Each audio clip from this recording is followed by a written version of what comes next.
कभी कभार संदेशा दे जा, क्या है तेरा हाल। रुत परदेसी रखती होगी शायद तेरा ख्याल।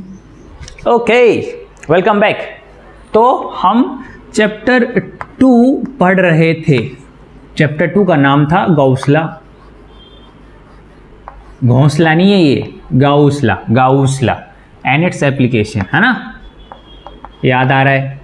थोड़ा थोड़ा याद आ रहा है। ओके चलो, हमने गाउस लॉ में बहुत सारी चीज़ें पढ़ी।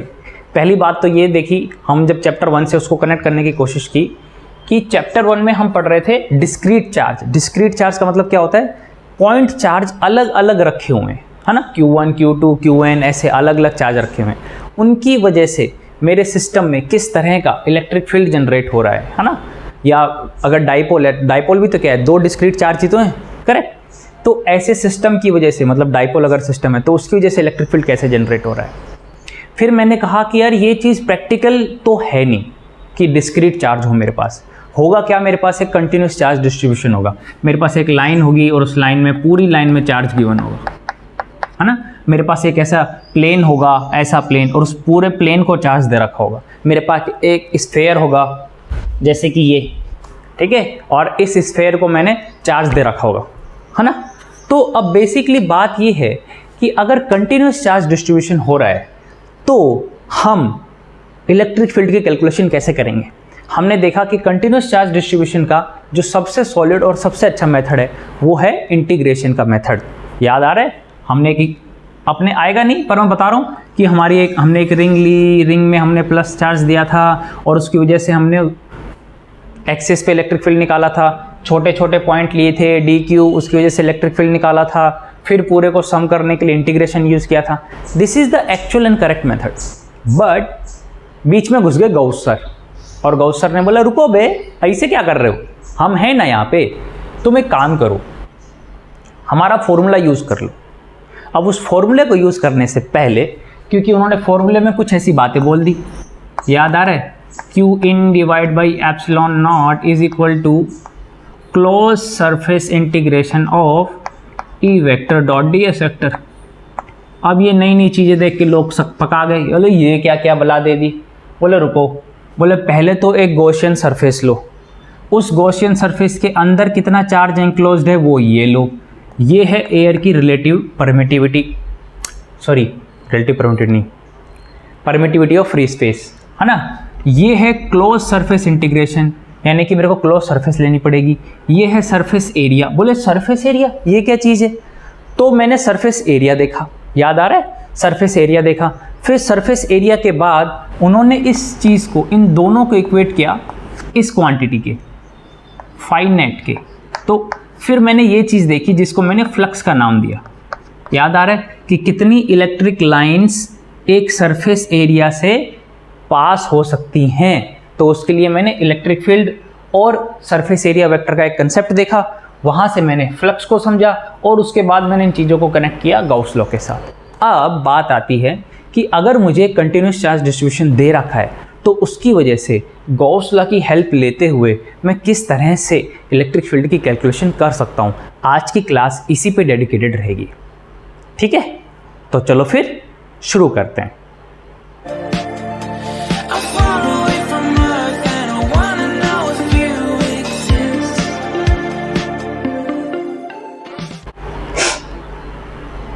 Okay, welcome back. तो इससे पहले कि हम ये गॉस लॉ सर का फॉर्मूला यूज़ करना स्टार्ट करें, हम कुछ बेसिक चीज़ें देखना पसंद करेंगे। पहली बात तो ये कि इससे पहले फॉर्मूला लगाएं हमको ये फॉर्मूला समझ में आना चाहिए। इससे पहले कि हम ये फॉर्मूला लगाएं हमको ये फॉर्मूला समझ में आना चाहिए। कैसे समझोगे? देखो, पहली चीज़ ये, उससे पहले चार्ज डिस्ट्रीब्यूशन का एक कंसेप्ट थोड़ा सा वापस रिवाइज कर लो क्योंकि बार बार काम आएगा। जैसे मैंने आपको बोला कि एक लीनियर चार्ज है, एक लाइन है, इस पूरे पे मैंने plus plus plus plus plus plus plus plus charge दे दिया। इस पूरे की लेंथ मान लो कुछ L। तो याद करो, लीनियर चार्ज डिस्ट्रीब्यूशन लेमटा, यानी कि इसमें लीनियर चार्ज डेंसिटी है लैम्डा। बेसिकली लैम्डा का मतलब है क्या? लैम्डा का मतलब ये है कि अगर इस पूरी लेंथ पर Q चार्ज है पूरी लेंथ पर क्यू चार्ज है तो यूनिट लेंथ पर कितना चार्ज होगा, यही होती है लीनियर चार्ज डेंसिटी, और कुछ नहीं है। यानी कि अगर पूरी पे क्यू है, पूरी पे क्यू है तो यूनिट पे कितना होगा, पूरी पे क्यू है, अगर पूरी एल पे क्यू है तो यूनिट लेंथ पे कितना होगा, क्यू बाई एल। अगर छोटे की बात कर रहे हो तो मैं D Q by D L भी ले सकता हूं। यही होता है लीनियर चार्ज डेंसिटी। अभी ऐसे ही याद करो, अगर मैंने आपको एक ऐसे रिंग दे दी और मैंने बोला कि यार इस पूरी रिंग में चार्ज दे, ये चीज़ें काम आएंगी इसलिए अपन देख रहे हैं। अब उन चीज़ों को कनेक्ट कैसे करेंगे, ये सारे कंसेप्ट देख लेंगे फिर यहाँ पे कनेक्ट करेंगे, ठीक है। अभी बताओ, ये एक रिंग है, या रिंग ये और क्या होगी, हाँ ये एक रिंग है सर्कुलर शेप में। रिंग याद है ना क्या है, ये होती है रिंग।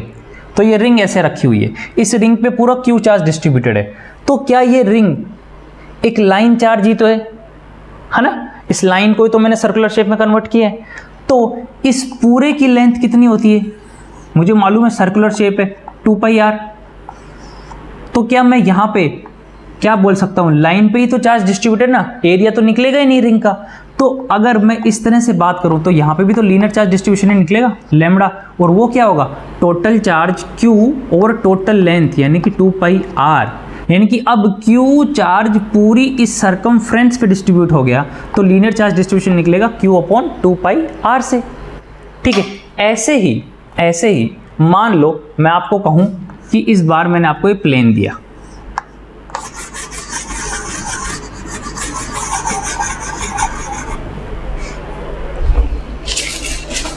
ये प्लेन दिया, अभी मैंने Q चार्ज दे दिया इस प्लेन को, तो अब Q इस पूरी प्लेन पे शिफ्ट हो गया है। यहां पर कौन सा कंसेप्ट आएगा याद करो, अब पेंट हो सकता है ना, एरिया की बात हो रही है यानी कि सरफेस एरिया। यहां पे तो था लीनियर चार्ज डेंसिटी, अब आएगा surface charge density. Surface charge density कौन सी थी, सारे गामा सिग्मा।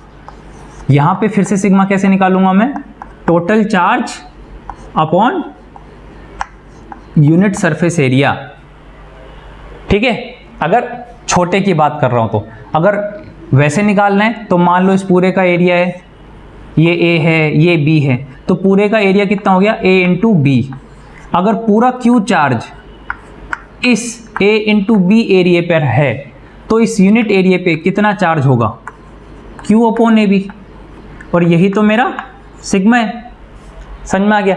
ऐसे ही अगर मेरे पास एक 3 डायमेंशनल ऑब्जेक्ट है, जैसे कि ये, अगर मेरे पास एक 3 डायमेंशनल ऑब्जेक्ट है और अगर ये अंदर से सॉलिड है, अब मैं इसको Q चार्ज दूंगा, तो अब बताओ अब चार्ज कहाँ ट्रांसफर होगा, अब चार्ज ट्रांसफर होगा वॉल्यूम में। याद आ रहा है, वॉल्यूम चार्ज डिस्ट्रीब्यूशन। तो अब मैं लूंगा वॉल्यूम चार्ज डेंसिटी, और वॉल्यूम चार्ज डेंसिटी कौन सी थी, बोलेरो। सिमिलर कंसेप्ट के साथ मैं वॉल्यूम भी निकाल सकता हूं, वॉल्यूम चार्ज डेंसिटी भी, मतलब चार्ज यूनिट वॉल्यूम पर कितना है, चार्ज यूनिट लेंथ पर कितना है, linear charge density, charge unit area पर कितना है, ये हो गया surface charge density, charge unit volume पर कितना है, ये हो गया वॉल्यूम चार्ज डेंसिटी। ये चीजें अपने को निकालनी आनी चाहिए क्योंकि हमको इसकी जरूरत पड़ेगी। क्यों पड़ेगी, क्योंकि जब मैं गॉसियन सरफेस लूंगा ना, मान लो मैंने कहीं किसी क्वेश्चन में कहा कि मेरा ये एक गॉसियन सरफेस है, ये क्यूबॉइड शेप मेरा गॉसियन सरफेस है, तो इस गॉसियन सरफेस के अंदर कितना चार्ज है, Q इन। जब मैं ये निकालूंगा तो कैसे निकालूंगा, देखो इस सरफेस पे कितना चार्ज हो सकता है, मैं कहूँगा कि ये सरफेस है तो सरफेस एरिया है, तो सारे गामा यानी कि सिग्मा होगा, और इसको मल्टीपल करूंगा मैं इसके एरिया से। अगर ये L है, ये H है, तो मैं कर दूंगा L इंटू H। यही तो इस सरफेस पे टोटल चार्ज एनक्लोज्ड हो सकता है।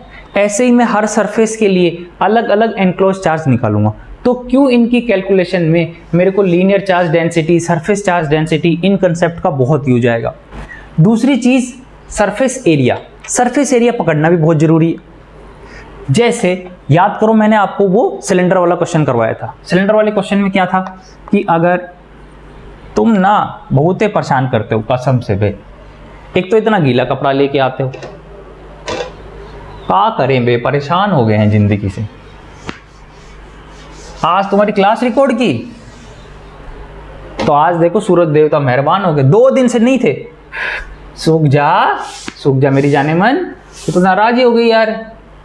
चलो यहाँ पे लिख लेते हैं। देखो ये अगर इलेक्ट्रिक फील्ड है, ये अगर यूनिफॉर्म इलेक्ट्रिक फील्ड है, अभी यहाँ पर अगर मैं एक ऐसी सरफेस रख देता हूँ, ध्यान से देखना, एक क्वेश्चन अपन ने किया है पिछली बार, मैंने रखा था सिलेंडर।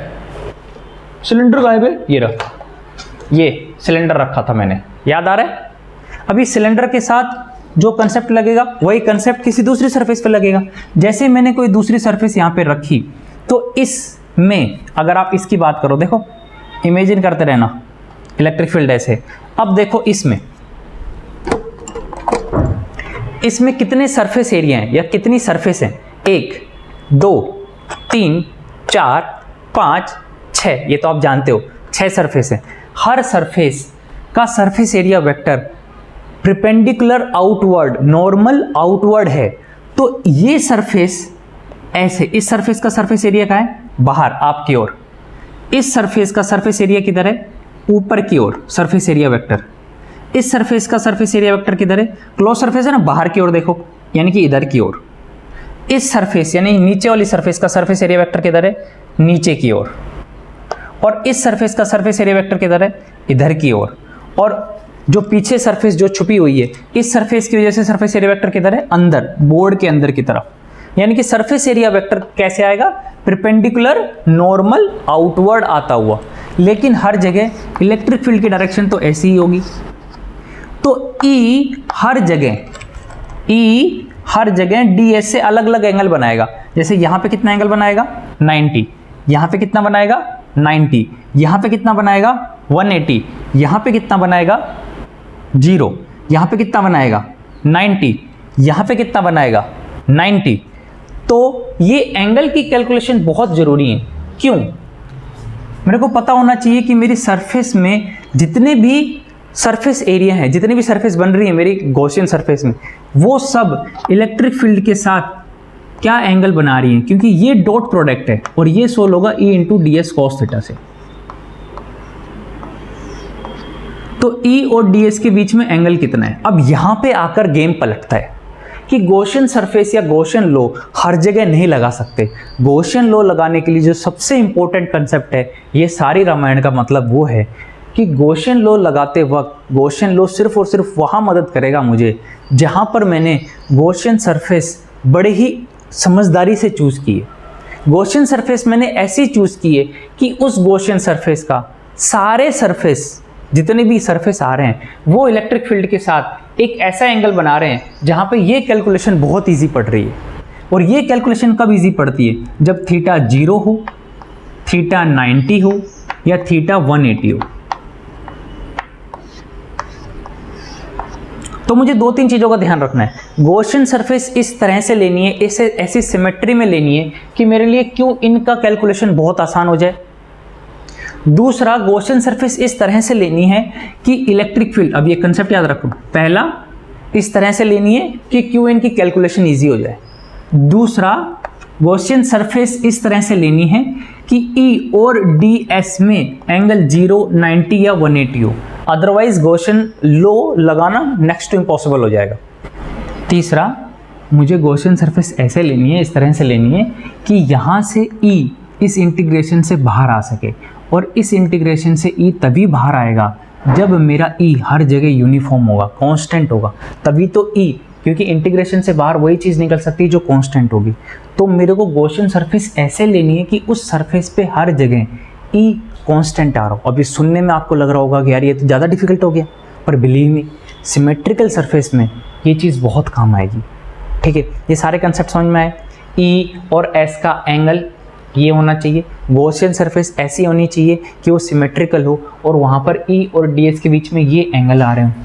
ये गॉसियन सरफेस ने कितना चार्ज एनक्लोज कर रखा है, ये बात ध्यान रखना, बहुत ही इंपॉर्टेंट पॉइंट है, बहुत ही इंपॉर्टेंट पॉइंट है। Q इन वो चार्ज है जो मेरी गॉसियन सरफेस ने एनक्लोज कर रखा है, और यहाँ पर ये जो इलेक्ट्रिक फील्ड जनरेट हो रहा है, वो सरफेस में या मेरे सिस्टम में टोटल जितने भी चार्ज हैं उनकी वजह से जनरेट हो रहा है। ये दोनों अलग अलग हैं।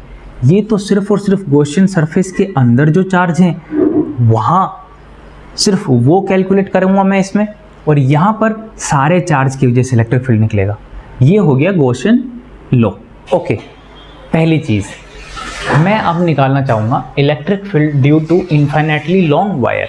मतलब मान लो ये मेरा एक वायर है, ठीक है, ये इन्फाइनाइट है, मतलब ऊपर भी और नीचे भी बहुत लंबा है, बहुत लंबा है। इन्फाइनाइट का मतलब बहुत लंबा है। इसको मैंने चार्ज दे रखा है, प्लस या माइनस कोई फ़र्क नहीं पड़ता। इस चार्ज की वजह से इसके आसपास सिस्टम में, इसके आसपास के सिस्टम में इलेक्ट्रिक फील्ड किस तरह से जनरेट हो रहा है वो मुझे निकालना है। पहला रास्ता वही इंटीग्रेशन, छोटा सा पार्ट लो, उसकी वजह से इलेक्ट्रिक फील्ड निकालो, आप फिर सब का इंटीग्रेशन करो और वहाँ से भी आंसर निकल के आएगा। दूसरा रास्ता गाउस लॉ। अब हम गाउस लॉ लगा के ये आंसर निकालने की कोशिश करेंगे। तो देखो, मान लो कि ये मेरा चार्ज है, मान लो मैंने इसको प्लस चार्ज दिया, ठीक है। मैंने आपको कहा इसकी वजह से किसी पॉइंट R पर, ये पॉइंट है P, इलेक्ट्रिक फील्ड निकालो। इसकी वजह से किसी पॉइंट P पर इलेक्ट्रिक फील्ड निकालो। तो अब सबसे पहले मुझे क्या करना रहेगा, यहाँ पे हमेशा 2 स्टेप चलेंगे हर क्वेश्चन में, हर वो 2 स्टेप याद कर लो, सारे क्वेश्चन निकलेंगे। सबसे पहले मुझे उस P पॉइंट पर इलेक्ट्रिक फील्ड की डायरेक्शन देखनी पड़ेगी, इसकी वजह से कि इलेक्ट्रिक फील्ड किस डायरेक्शन में है, ठीक है, ताकि मैं वो इलेक्ट्रिक फील्ड और सरफेस एरिया का एंगल निकालने की कोशिश करूं। तो P पर इसकी वजह से इलेक्ट्रिक फील्ड किधर है, ये तो बहुत सिंपल है, आपने किया भी है, कुछ नहीं है। देखो, आप चाहो तो लिख भी सकते हो, due to symmetry the direction of electric field is normal outward. पर आप चाहो तो नोट्स में मैंने दिखा भी रखा है, अपन दिखाते हैं। यहाँ पर एक छोटा सा चार्ज लो dq, कैसे आया, इस dq की वजह से। अब मैं अगर dq को पॉइंट चार्ज कंसिडर करूँ तो dq की वजह से P पर इलेक्ट्रिक फील्ड किधर होगा, क्योंकि dq पॉजिटिव है ना, तो इस तरफ होगा, ये छोटा सा de है ना। अगर ये एंगल थीटा है तो अब फिर से मुझे वो दिमाग में आने लग गया जो मैंने डाइपोल में यूज़ किया था, ओहो dq। अब एक काम करो, उतनी ही डिस्टेंस पे जितना ऊपर ये लिया है उतना ही नीचे एक और चार्ज ले लो dq, फिर से उसकी वजह से इलेक्ट्रिक फील्ड कैसे आएगा, बाहर की ओर de। ओहो, 2 आ गए अलग अलग एंगल पे, ये थीटा है, ये थीटा है, ये सारे थीटा है ना सिमेट्री पे। तो फिर से मैं इस de को रिजोल्व कर दूंगा x एक्सिस और y एक्सिस में। अब ये चीज़ें जल्दी जल्दी करेंगे क्योंकि डाइपोल में अच्छे से कर ली है ना। जैसे ही रिजोल्व करूँगा आप देखोगे कॉस कंपोनेंट तो इधर ऐड हो जाएगा, de कॉस थीटा। अपने को मतलब नहीं है, अपने को सिर्फ नेट डायरेक्शन देखनी है, और साइन कंपोनेंट इधर आ जाएंगे, de साइन थीटा ऊपर और de साइन थीटा नीचे। क्लियरली मैं ये देख सकता हूँ कि ये इनफाइनाइट है। हर एक ऊपर वाले dq के लिए सिमेट्री पे नीचे वाला dq होगा, तो हर एक ऊपर वाले dq का साइन कंपोनेंट कोई उसके एग्जैक्टली उतना ही नीचे दूसरा dq एक और de साइन थीटा कंपोनेंट लेकर ये कैंसिल आउट कर रहा होगा, और नेट डायरेक्शन किधर आएगी, बाहर की ओर। यानी कि एक चीज़ क्लियर हो गई, पहली चीज़ कि E की डायरेक्शन मिल गई मुझे, और E की डायरेक्शन क्या है, नॉर्मल आउटवर्ड। हर पॉइंट पे इस नॉर्मल आउटवर्ड मतलब क्या है, अगर ये लाइन चार्ज है तो इस पॉइंट पर बाहर की ओर, यहाँ पर है अगर चार्ज तो इस पॉइंट पर बाहर की ओर, अगर इस पॉइंट पे चार्ज है तो इस पॉइंट पर बाहर की ओर। ये होता है नॉर्मल आउटवर्ड, ठीक है। तो E की डायरेक्शन कौन सी हो गई, नॉर्मल आउटवर्ड।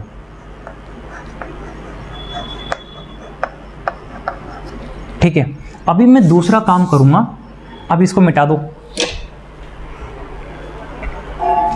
अब अपने को पता चल गया, बस अपने को ये जो अपने पूरा डायग्राम बनाया ना, सिर्फ और सिर्फ ये देखने के लिए कि E की डायरेक्शन किधर है। अब मैं गॉसियन सरफेस सेलेक्ट करूंगा,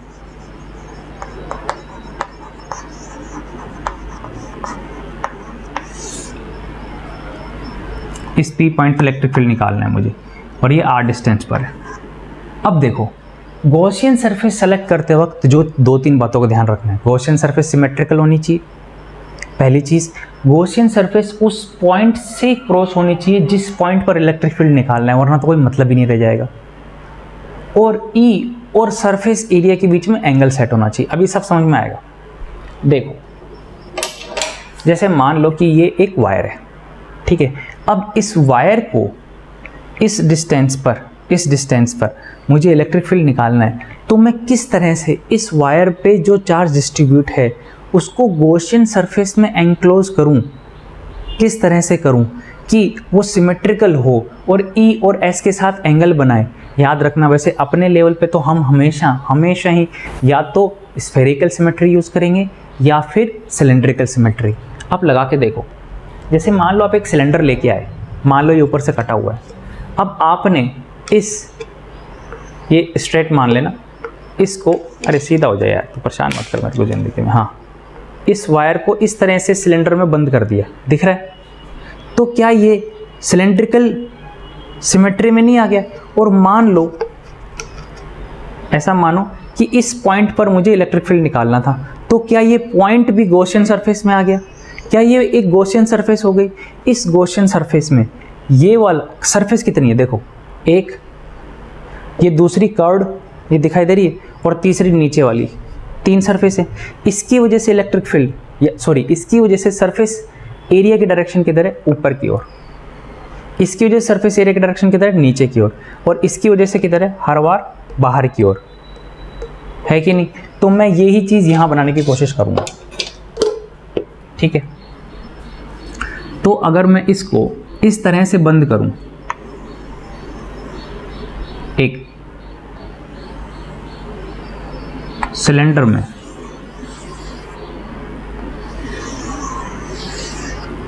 सिलेंडर की कोई हाइट होगी क्योंकि ये तो इनफाइनाइट है वायर, तो चलो h हाइट ले लो।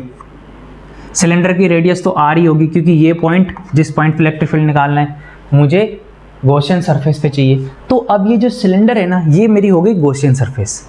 बस अब क्वेश्चन खत्म है। अब लगा दो फाई इन या फाई आउट, कुछ भी लगा दो, phi, net phi is equal to Q in divide by epsilon not is equal to E dot d s into s, मतलब close surface integration of this.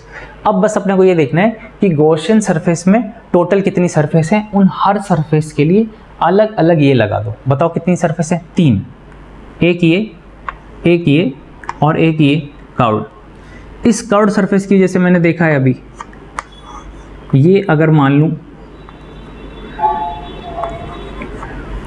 पहली सरफेस है, तो इसकी वजह से सरफेस एरिया वेक्टर इधर है। ये अगर नीचे वाला सर्कुलर है तो इसकी वजह से ये हो गई सरफेस एरिया वेक्टर। ये मेरी तीसरी सरफेस है, इसकी वजह से सरफेस एरिया वेक्टर हो गया ऊपर की ओर। अब इन हर पॉइंट पर ई यूनिफॉर्म है कि नहीं? देखो यहाँ पर हर पॉइंट पर, यहाँ पर इस सर्कल में आने वाले हर पॉइंट पर ई तो हर बारी बाहर है मेरा, मुझे पता है ई तो हर बारी बाहर है, मैंने अभी देखा है, नॉर्मल आउटवर्ड है हर जगह। अब देखो इसका फ़ायदा क्या हो गया, ये एंगल बन गया 90, ये एंगल बन गया 90 और ये एंगल बन गया 0 ई और डी एस के। मुझे मालूम है कोस ऑफ 90 हो गया ये 0, यानी कि इस सरफेस पे 0 हो जाएगा, इस सरफेस पे 0 हो जाएगा, बस ये सरफेस बचेगी। कितना इजी कैलकुलेशन हो गया, समझ में आ गया? तो अब मैं इसको थोड़ा सा आगे सोल्व करूं। कितनी सरफेस है? 3, तो तीनों सरफेस पे अलग अलग लगा दो। ds1 E ds1 cos of ds1 के लिए ई और ds के बीच में एंगल कितना है? कौन सी ds1? ये रही, एंगल कितना है? 0। ds2 E ds2 cos of, दिखने में अजीब लगा पर एक दो बार करोगे बहुत इजी है। ds2 कौन सा है? ये रहा, एंगल कितना है? 90 प्लस ई ds3, इसके बीच में एंगल कितना है? फिर से 90 ds3। मुझे मालूम है cos 90 की वैल्यू 0 है, तो कोई फ़र्क नहीं पड़ता इन दोनों की वैल्यू यूनिफॉर्म है कि नहीं है, क्या है। ये 0 हो गया, ये 0 हो गया। अब मेरी इक्वेशन बचे सिर्फ ये, cos 0 की वैल्यू होती है 1। क्या इस पॉइंट पर हर जगह E की डायरेक्शन यूनिफॉर्म है? बिल्कुल है। और ये E हर चार्ज की वजह से, सारे चार्ज टोटल लाइन पे जितने भी चार्ज आ रहे हैं, तो इस E को बाहर ले आओ। E ds1, ये बचा ds1। ठीक है, ये हो गया q in divide by epsilon not. अब कुछ नहीं करना। अब ये वाला q इन जो है, अब याद करो, ये वाला q इन तो है गॉसियन सरफेस ने टोटल कितना चार्ज एनक्लोज कर रखा है, याद आ रहा है? ये तो सिर्फ एनक्लोज चार्ज है। एनक्लोज चार्ज कैसे निकालोगे? इस गॉसियन सरफेस ने अगर h हाइट का है, अगर h हाइट का है, तो यानी कि h लेंथ का वायर अपने अंदर कैद कर रखा है, ऐसे इसके अंदर है ना? तो h लेंथ मालूम है, लेंथ आ गई, यानी कि मेरे पास चार्ज किस तरह डिस्ट्रीब्यूटेड है? लीनियरली। तो मेरे पास कोई लीनियर चार्ज डेंसिटी होगी लैम्डा। तो लैम्डा की वैल्यू क्या होगी? याद करो, total charge divide by total length, है ना? तो Q इन कितना हो गया? Q इन इस हाइट तक ये चार्ज एनक्लोज करेगा, तो Q इन हो जाएगा H into lambda. Unit length पे है लैम्डा, टोटल H लेंथ तक है, तो H into lambda upon epsilon not is equal to E into ds1। इस कर्व्ड सरफेस एरिया की बात हो रही है, इस सिलेंडर के कर्व्ड सरफेस एरिया की बात हो रही है।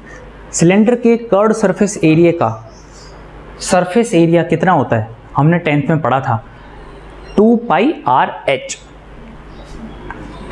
2 pi r into h, curved surface area का सरफेस एरिया वेक्टर। नहीं याद हो तो मैं किसी दिन क्लास में करा दूंगा, कोई दिक्कत नहीं है, बहुत ईजी है। ठीक है, अब जैसे मैंने ये किया, h से h कैंसिल, यहाँ से E की वैल्यू क्या आ गई? Lambda upon 2 pi epsilon not r। अच्छा, इसकी डायरेक्शन किधर है? हर बार नॉर्मल आउटवर्ड। तो मैंने अब यहाँ पे अगर डायरेक्शन में निकलना चाहूँ, ये तो मैंने स्केलर निकाला है, डायरेक्शन क्या आ गई? Lambda upon 2 pi epsilon r n cap, where n cap is radially outward. Simple है, कोई दिक्कत नहीं है, कितना आसान है, एक दो बार देखोगे कितना सिंपल है। बस चार्ज जो है ना, उसको मुझे एक सिमेट्रिकली गॉसियन सरफेस में बंद करना है। हर जगह E और ds का एंगल देखना है, एंगल 0, 90 या 180 होना चाहिए। उसके बाद चुपचाप से जितने भी सरफेस है, हर सरफेस पे ये इंटीग्रेशन लगा दो। ये Q इन क्या हो गया? टोटल चार्ज कितना एनक्लोज है गॉसियन सरफेस में? गॉसियन सरफेस h हाइट की थी और यूनिट लेंथ पर लैम्डा है, तो लैम्डा इंटू h तो हो गया टोटल चार्ज एनक्लोज्ड। और ये 90, ये 90, 0 हो गया, बची सिर्फ ये वाली सरफेस। इस सरफेस का एरिया होता है 2 पाई r इंटू एच सिलेंडर के लिए। तो ये कट के आ गया E। पहले नेट डायरेक्शन निकाल ली थी, तो नेट डायरेक्शन थी परपेंडिकुलरली आउटवर्ड। यहाँ पर अगर आप E का लैम्डा या R के साथ रिलेशनशिप देखोगे तो मुझे दिखाई दे रहे ना, E is proportional to lambda and E is proportional to या इन्वर्सली प्रोपोर्शनल टू R। तो यहाँ पे इन दोनों के बेसिक कर्व भी बनवाए जा सकते हैं आपसे एक एक नंबर के लिए, कि E का लैम्डा के साथ कर्व बनाओ, लीनियरली प्रोपोर्शनल है, ये लो। E का R के साथ कर्व बनाओ, जैसे जैसे R बढ़ेगा E घटेगा, जैसे जैसे R बढ़ेगा E घटेगा, जैसे जैसे R बढ़ेगा E घटता जाएगा, ये लो। ठीक है, ओके। अब हम पढ़ेंगे उसका दूसरा डेरिवेशन इलेक्ट्रिक फील्ड का। ये डेरिवेशन है electric field due to uniformly charged non conducting sheet, या फिर सिंपली वो हमको बहुत बार बोल देता है यूनिफॉर्मली चार्ज प्लेन शीट, मतलब नॉन कंडक्टिंग वर्ड हटा देता है। पहली बात तो इसका मतलब समझ लो। इसका मतलब समझने से पहले हमको ये 2-4 चीज़ें देखनी पड़ेंगी कि ये नॉन कंडक्टिंग शीट का मतलब क्या हुआ और यहाँ पे नॉन कंडक्टिंग क्यों नहीं यूज़ किया, और ये दोनों डेरिवेशन एक ही क्यों है, या इन दोनों का मतलब एक ही क्यों है।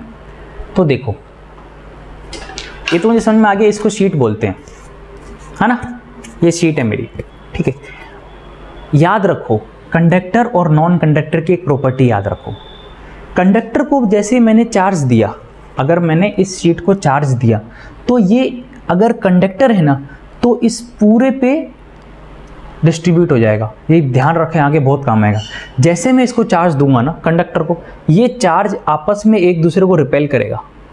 और मुझे मालूम है कंडक्टर के अंदर चार्ज का फ्लो बहुत ही आसानी से होता है। ये तो आपको घर में रेजिस्टेंस वायर जो अपन यूज़ करते हैं लाइट, वहाँ से भी पता है ना, कि मेटल अच्छे कंडक्टर हैं क्योंकि मेटल में चार्ज इजीली फ्लो हो जाते हैं। तो जैसे ही मैंने इसको चार्ज दिया, मैंने प्लस क्यू चार्ज दिया मान ले इसको, अब ये प्लस क्यू चार्ज में बहुत सारे चार्ज होंगे, बहुत सारे इलेक्ट्रॉन होंगे, करेक्ट, या बहुत सारे पॉजिटिव न्यूक्लियस होंगे। वो सब एक दूसरे को रिपेल करेंगे और रिपेल करते करते क्या करेंगे, वो जितना दूर आ सकते हैं उतना दूर आ जाएंगे। तो जब कंडक्टर होता है ना, कंडक्टर होता है तो क्या होता है कि चार्ज एक दूसरे को रिपेल करता है और यूनिफॉर्मली बाहर की ओर आके डिस्ट्रीब्यूट हो जाता है, बाहर की ओर आके डिस्ट्रीब्यूट हो जाता है। ठीक है। नॉन कंडक्टर में क्या होता है कि मैंने इसको यहाँ पे चार्ज दिया प्लस क्यू, ये चार्ज यहीं पे रहेगा, हिलेगा ही नहीं, क्योंकि यहाँ पे चार्ज को मूव होने की जगह ही नहीं होती नॉन कंडक्टर में। तो जहाँ पे चार्ज दूंगा वहीं पे रह जाएगा। ये कंडक्टर और नॉन कंडक्टर में सबसे बड़ा डिफरेंस होता है। नॉन कंडक्टर में जहाँ भी चार्ज दोगे ना वो वहीं पे फिक्स हो जाएगा, हिलेगा ही नहीं, क्योंकि उसको मूवमेंट की अलाउ ही नहीं होता, मूवमेंट ही अलाउ नहीं होता। और कंडक्टर में जैसे मैंने चार्ज दिया, क्योंकि चार्ज को मूवमेंट अलाउ है, वो एक दूसरे को रिपेल करता हुआ एकदम कॉर्नर पर आ जाएगा। ये तो हुआ कंडक्टर और नॉन कंडक्टर में अंतर। दूसरी चीज़, एक और अंतर होता है कंडक्टर नॉन कंडक्टर में, क्योंकि नॉन कंडक्टर में मैंने अगर शीट देखो, शीट के दो पोर्शन है, एक ये वाला लेफ्ट वाला, एक ये वाला, ऐसे समझो, एक ये वाला और एक ये वाला। अगर मैंने नॉन कंडक्टर को यूनिफॉर्मली चार्ज किया तो अगर मैंने इस वाली साइड को चार्ज किया ना तो चार्ज सिर्फ इसी साइड पे रहेगा, इस साइड पे नहीं जाएगा, ये मुझे पता है। लेकिन अगर मैंने कंडक्टर होता, यहाँ पे कंडक्टिंग प्लेट होती, शीट की जगह कंडक्टिंग प्लेट होती, तो जैसे ही मैं इसको चार्ज दूंगा ना, ये चार्ज इस साइड में भी रहेगा और इस साइड में भी आ जाएगा। ये बहुत इंपॉर्टेंट चीज़ है। मतलब अगर ये कंडक्टर है तो जैसे ही मैंने इसको चार्ज किया, इस वाली सरफेस भी मुझे चार्ज दिखाई देगा और इस वाली सरफेस से भी मुझे चार्ज दिखाई देगा। लेकिन अगर ये नॉन कंडक्टर है और मैंने इसको चार्ज दिया तो जिस साइड में मैं चार्ज दूंगा सिर्फ उसी साइड में दिखाई देगा। समझ में आ गया? तो नॉन कंडक्टर में तो सिर्फ एक साइड में चार्ज रहेगा और कंडक्टर में दोनों साइड में चार्ज चला जाएगा रिपेल होके बाहर की ओर। ठीक है। कभी कभी अगर वो directly uniformly charge plane sheet बोल दे, शीट, तो शीट से हम पकड़ लेते हैं, शीट मतलब एक डायरेक्शन की बात कर रहा है, एक तरफ की बात कर रहा है। अगर प्लेट होती तो मैं फिर भी समझ सकता था प्लेट के दो कॉर्नर है, दो पोर्शन है। तो अगर वो डायरेक्टली बोल देता है यूनिफॉर्मली चार्ज प्लेन शीट, तो इसका मतलब मैं यही मान के चलता हूँ कि वो नॉन कंडक्टर की बात कर रहा है। बस, अब कुछ नहीं बचा। ये लो शीट ले लो, मान लो तुमने इसको चार्ज दे दिया,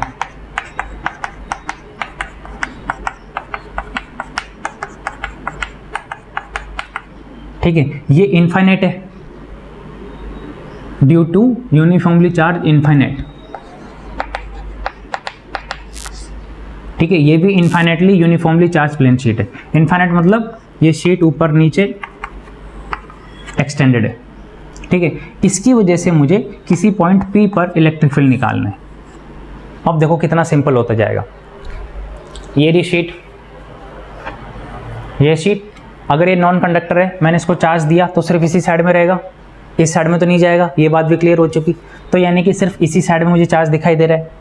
ओके, अब मुझे क्या करना है, इस पॉइंट पर यहाँ पर इलेक्ट्रिक फील्ड निकालना है। फिर से अगर आप देखोगे वही लीनियर चार्ज वाला कंसेप्ट आ जाएगा।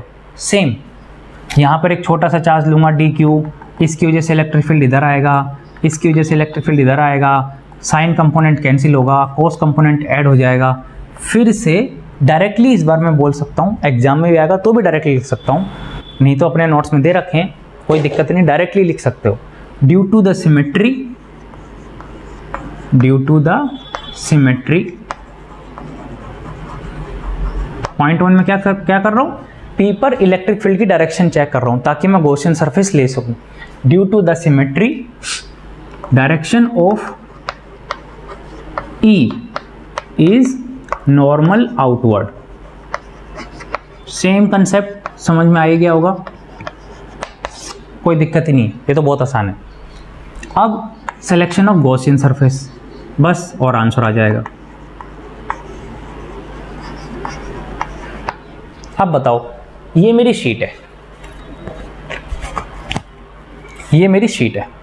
इस शीट पे मुझे इस पॉइंट पर इलेक्ट्रिक फील्ड निकालना है।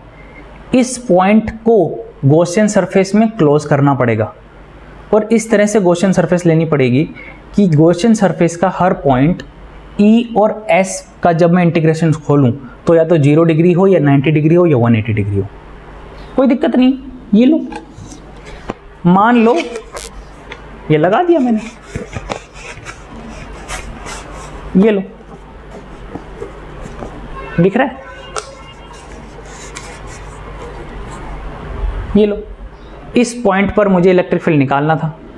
इस पॉइंट को मैंने इस तरह से, ये जो ये है ना, ये मेरी गॉसियन सरफेस है, इस गॉसियन सरफेस में ऐसे एंक्लोज कर दिया कि अब ये पॉइंट मेरा गॉसियन सरफेस पे आ गया।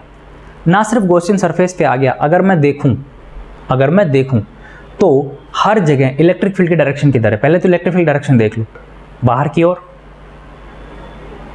ओर, हर जगह बाहर की ओर है। इलेक्ट्रिक फील्ड की डायरेक्शन तो हर जगह बाहर की ओर है, लेकिन सरफेस एरिया वेक्टर की डायरेक्शन किधर है? इधर नॉर्मल आउटवर्ड, यानी कि ऐसे, इधर नॉर्मल आउटवर्ड। तो इस पॉइंट पर सरफेस एरिया तो इधर है और इलेक्ट्रिक फील्ड इधर है। एंगल कितना बनाया? 90। इस पॉइंट पर सरफेस एरिया किधर है? बाहर की ओर, और इलेक्ट्रिक फील्ड किधर है? इस तरफ। तो एंगल कितना बनाया? 90। इस वाली सरफेस पर इलेक्ट्रिक फील्ड की डायरेक्शन किधर है? बाहर की ओर, और सरफेस एरिया वेक्टर की डायरेक्शन किधर है? बाहर की ओर। बस सारे क्वेश्चन खत्म हो गए यहीं पर ही। तो मैंने बेसिकली क्या किया, इस पॉइंट को एक सिलेंडर में बंद कर दिया,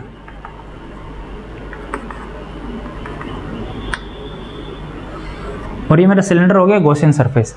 ये पॉइंट मेरा एग्जैक्टली गॉसियन सरफेस पे आ गया। अब यहाँ पर ये देखो, फिर से 3 सरफेस हो गई, ये DS1, ये DS2 नॉर्मल आउटवर्ड डायरेक्शन, ये DS3। अब हर जगह इलेक्ट्रिक फील्ड की डायरेक्शन किधर है? मुझे मालूम है नॉर्मल आउटवर्ड, यानी कि यहाँ पर इलेक्ट्रिक फील्ड की डायरेक्शन किधर है? ऐसे। यहाँ पर इलेक्ट्रिक फील्ड की डायरेक्शन किधर है? ऐसे। और यहाँ पर इलेक्ट्रिक फील्ड की डायरेक्शन किधर है? ऐसे। बस अब लगा दो, phi equal to Q in divide by epsilon not equal to close surface integration of E vector dot DS vector. Q in over epsilon not, कितनी सरफेस है टोटल? 3। फिर से गॉसियन सरफेस में 3 सरफेस है, तीनों पे अलग अलग इंटीग्रेशन खोल दो। DS1 E, DS1 E के साथ कौन सा एंगल बना रही है? ये रहा 90 डिग्री। DS2 E, DS2 कहाँ है? ये रहा, इसका E के साथ एंगल कितना है? 0 degree. Plus E DS3 cos of DS3 कितना एंगल बना रही है? 0। अब मुझे मालूम है cos 90 तो होता है 0, ये हट गया। cos 0 की वैल्यू होती है 1, इसकी वैल्यू होती है 1, तो ये दोनों इंटीग्रेशन बचेंगे।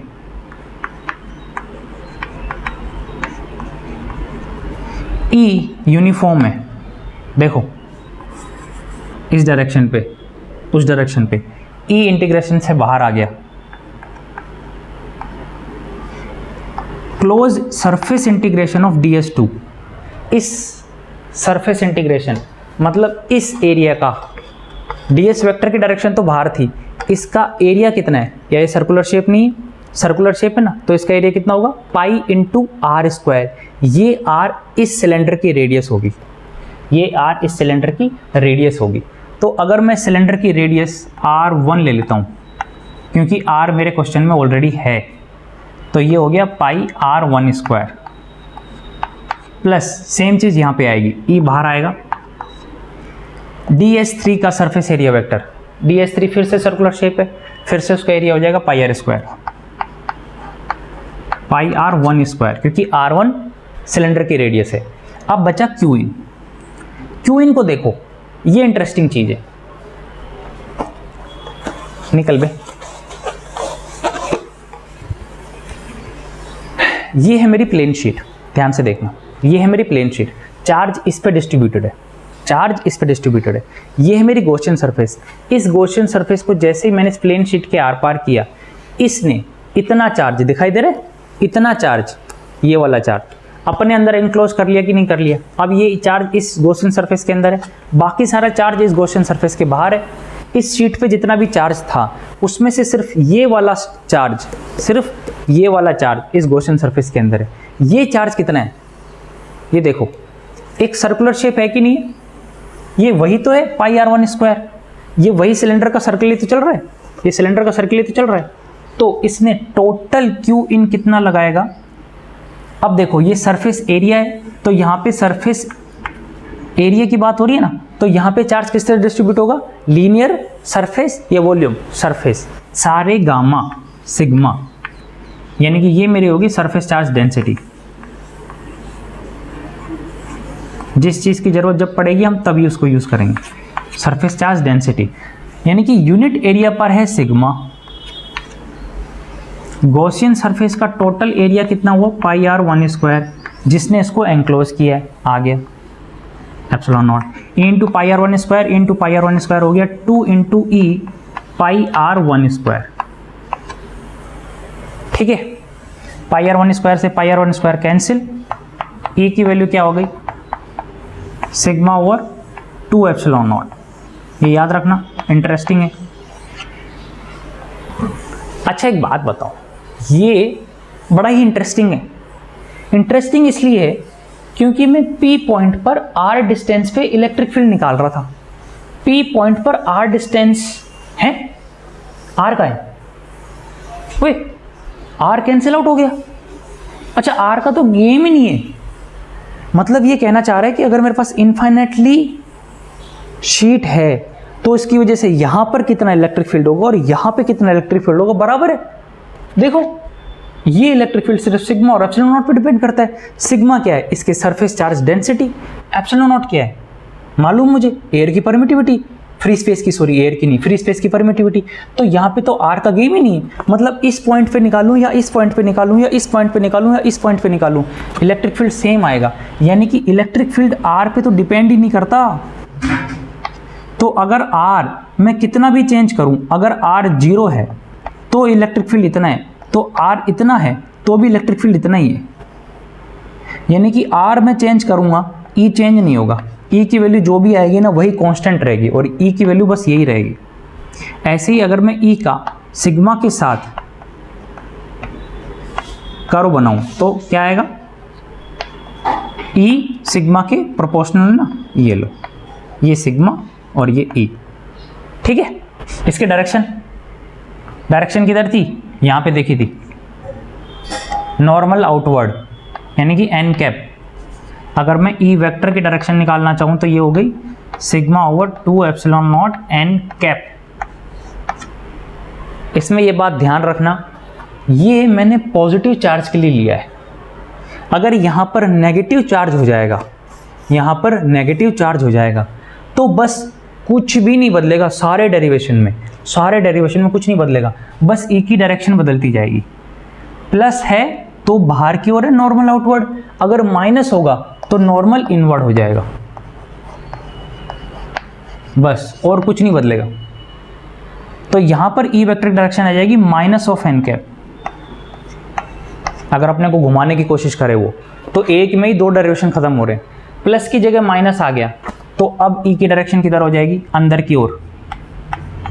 देखो कुछ नहीं बदला, ई की डायरेक्शन किधर हो जाएगी, अंदर की ओर, ई की डायरेक्शन किधर हो जाएगी, अंदर की ओर।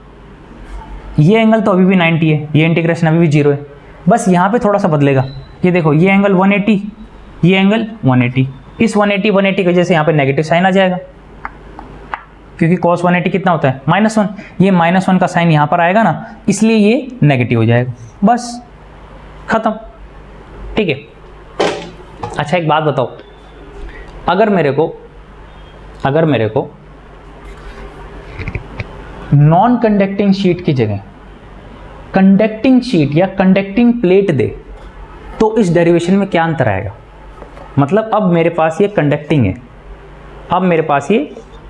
है, तो आप अगर ध्यान से देखोगे, अगर ये कंडक्टिंग है तो मैंने आपको बताया था, अगर ये कंडक्टिंग है तो इसको चार्ज देते के साथ ही ये दोनों साइड में चला जाएगा। नॉन कंडक्टर में सिर्फ इसी साइड में रहा, ये बात ध्यान रखना। बहुत सारी बुक्स में ये बात क्लियर नहीं है, बहुत सारे टीचर ये बात क्लियर नहीं कर पाते हैं। नॉन कंडक्टिंग शीट में ये चार्ज इसी तरफ है, कंडक्टिंग प्लेट में दोनों तरफ आ गया, तो डेरिवेशन सेम रहेगा। लेकिन अब जब मैं गॉसियन सरफेस सेलेक्ट करूंगा तो आप देखेंगे गॉसियन सरफेस जो मैंने ली, अबे जाना यार तो मुझे लेता जिंदगी में, अभी तो जा रहा था भाई, अभी तुम नाराज हो गए भाई। हाँ, अब ये जो गॉसियन सरफेस मैंने ली ना, अब ये गॉसियन सरफेस टोटल कितना चार्ज एनक्लोज कर रही है, इस पूरे डेरिवेशन में और कुछ नहीं बदलेगा, कुछ भी नहीं बदलेगा, सिर्फ ये पॉइंट बदलेगा जैसे यहाँ पे कंडक्टिंग आएगा, क्योंकि अब गॉसियन सरफेस इधर का चार्ज भी एनक्लोज कर रही है और इधर का चार्ज भी एनक्लोज कर रही है। तो बस नॉन कंडक्टिंग में ये sigma into pi r one square है, क्योंकि सिर्फ एक साइड में चार्ज है। कंडक्टिंग में sigma into pi r one square इस साइड के लिए और sigma into pi r one square इस साइड के लिए, तो यहाँ पे 2 आ जाएगा, बस और कुछ नहीं बदलेगा। ओके, कंडक्टिंग प्लेट में कुछ नहीं। अब मुझे इसको इस तरह से ड्रॉ करना है कि मुझे इसकी 2 सरफेस दिखाई दें, बस, और कुछ नहीं।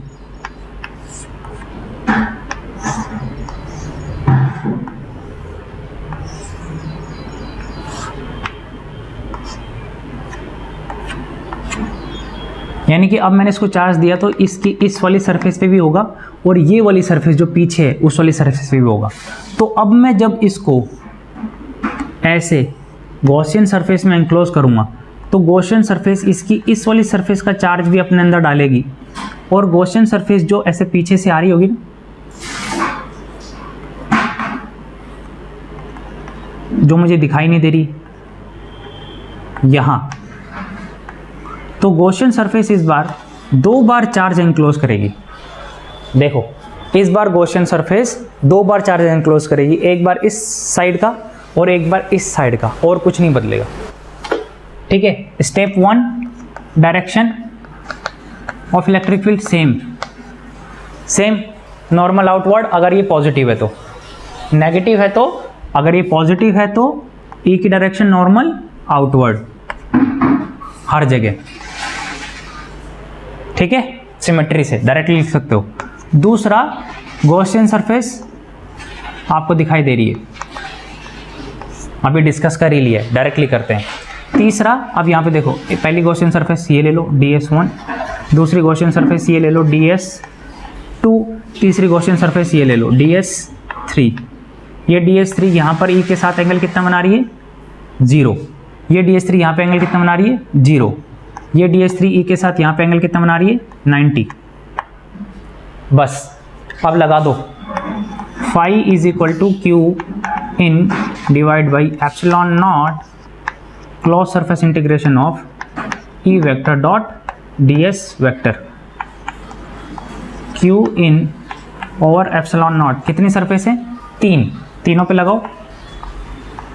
DS1 E DS1 कितना एंगल बना रही है? 90, cos 90 plus DS2 E DS2 cos 90 plus E DS3 cos 0। DS2 ने कितना एंगल बनाया? 0, सॉरी 0। और DS3 ने कितना एंगल बनाया? 0। cos 90 की वैल्यू 0। ये इंटीग्रेशन हट गया, बचे ये सिर्फ ये दोनों, Q in divide by epsilon not. फिर से E बाहर आया, E वही जो मैंने पहले निकाला है, पाई R1 स्क्वायर, मुझे याद है। अगर ये रेडियस है R1 और ये डिस्टेंस है R, ठीक है, प्लस फिर से E बाहर आया, पाई R1 स्क्वायर। अब बस क्यू इन चेंज होगा पुराने डेरिवेशन में, इसलिए मैंने जल्दी करवाया। क्यू इन के अलावा और कुछ बदलेगा ही नहीं। क्यू इन में क्या बदलेगा? अब 2 बार चार्ज को एंक्लोज करेगा, 2 बार, यानी कि अगर इसकी सरफेस चार्ज डेंसिटी है सारे गामा सिग्मा, तो sigma into pi r one square, sigma into pi r one square इस साइड में चार्ज एंक्लोज होगा और sigma into pi r one square इस साइड में एंक्लोज होगा, तो यानी कि 2 बार एंक्लोज होगा, बस और कुछ नहीं बदलेगा। देखो कंसेप्चुअली चीजें याद करने का फायदा ये होता है, ठीक है। ये क्या हो जाएगा, ट्वाइस ऑफ सिग्मा, दिखाई दे रहा है पता नहीं, twice of sigma pi r one square into epsilon not equal to 2 into E into pi r one square. Pi r one square से pi r one square cancel, 2 से 2 cancel, E की value sigma upon epsilon not. अगर E को vector form में लिखोगे तो ई की value होगी sigma over epsilon not into n cap, बस खत्म। नॉन कंडक्टिंग में ध्यान रखें, देखो कंसेप्ट क्या है, नॉन कंडक्टिंग में एक साइड में चार्ज रहेगा, तो इसमें डेरिवेशन में यहाँ पर 2 आएगा नॉन कंडक्टिंग में, ऐसे याद रखना। नॉन कंडक्टिंग में एक साइड चार्ज है तो आंसर आएगा सिग्मा अपॉन 2 एप्सिलॉन नॉट, एक साइड में चार्ज है तो इधर 2, कंडक्टिंग में 2 साइड में चार्ज है तो इधर 1, ऐसे ये 2 इधर कट जाएगा। नॉन कंडक्टिंग एक साइड चार्ज है तो आंसर है सिग्मा अपॉन 2 एप्सिलॉन नॉट, एक साइड चार्ज है तो इलेक्ट्रिक फील्ड सिग्मा अपॉन 2, दोनों साइड में चार्ज है यानी कि कंडक्टिंग है तो answer sigma upon epsilon not. यही गलती करते हो आप लोग, और कोई गलती नहीं करोगे, ठीक है। ये क्लियर हो गया। फिर से यहाँ पे वही, यहाँ पे देखेंगे हम ई और आर एक दूसरे के इंडिपेंडेंट हैं, तो ई और आर का सेम ग्राफ जो पहले बना है, फिर से ई और सिग्मा का वो ये वाला चार्ज हो जाएगा, ठीक है। बस आज की क्लास में इतना ही। अब अपना ये चैप्टर ऑलमोस्ट ख़त्म हो गया है। इस चैप्टर में कुछ चीज़ें और रह गई हैं, हालांकि इस चैप्टर में अभी non conducting sphere, conducting sphere और ये सारी चीज़ें हैं, पर सीबीएसई ने इस साल वो हटा दिए, तो अभी अपन वो नहीं करेंगे, और वैसे भी नहीं भी हटाते तो अपन वो इस चैप्टर में नहीं करते, क्योंकि अपन वो अगले चैप्टर में करते। अगले चैप्टर में कंसेप्ट आएगा पोटेंशियल का। पोटेंशियल का कंसेप्ट लर्न करने से वो सारे डेरिवेशन जो आगे आने वाले हैं ना स्फेयर के, जो इस चैप्टर में दे रखे हैं आसान बोर्ड में, वो बहुत ईजी हो जाते हैं, और दोनों साथ में करेंगे अपन कंपेयर करते हुए। तो डेरिवेशन वो वाले जो अभी 2-3 रह गए, स्फेयर, नॉन कंडक्टिंग स्फेयर, वो अभी नहीं करेंगे। अगली क्लास में 2-3 छोटे टॉपिक देखेंगे इस चैप्टर के, और ये चैप्टर खत्म। ओके, चलो अपना ध्यान रखना, अच्छे से रहना, जय हिंद।